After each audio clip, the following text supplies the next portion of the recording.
Hi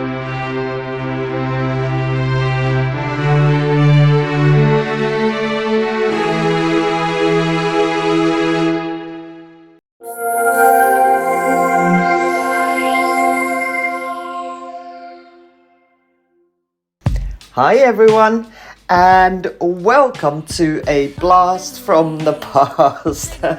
Okay, this video is, I found it by accident when I was going through some old files of mine. And yeah, it's my very first flick and spin. It is back from early February in 2022, so just under 17 months ago as of today. I did this video shortly after discovering Callan Schaub on Instagram, and I just immediately was so intrigued by the idea of flicking paint around and seeing it fly off the canvas. So clearly I had to give it a try. The canvas I'm using is just a small practice canvas, 25 by 30 centimeters or roughly 10 by 12 inches. You can see it fits quite nicely on my 12-inch spinner. And this is back in the day when I was pouring inside an underbed box in my bathroom.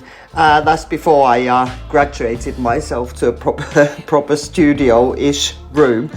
Right, as for the colors,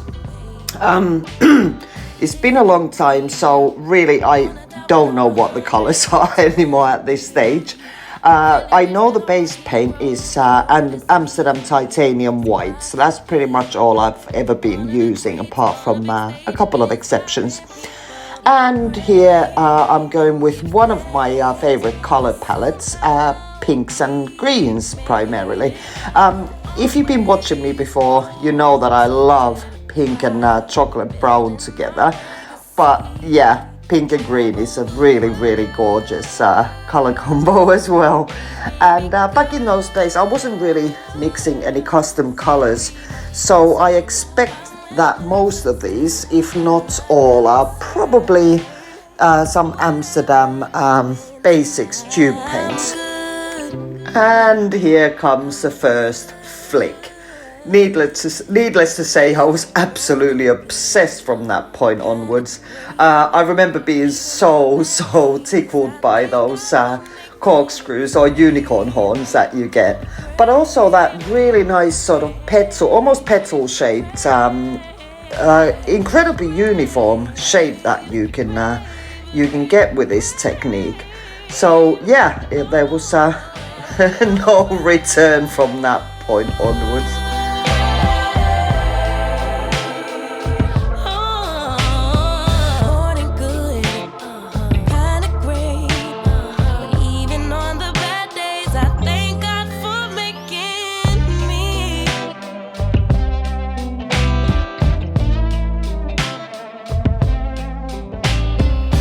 And look at that paint fly off the canvas. I mean, how satisfying is that?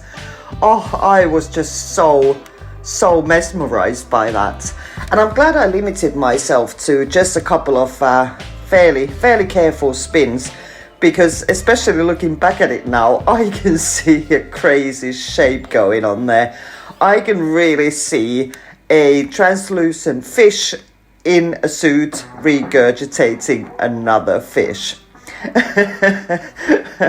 Okay, so yeah, stay tuned for the wet results and finally the dried results recorded yesterday. Takers and givers, I've been caught the latter, but am I really a giver if I don't give to myself? Don't take care of my health, care for everyone else. I usually give away my best, but getting to this reset.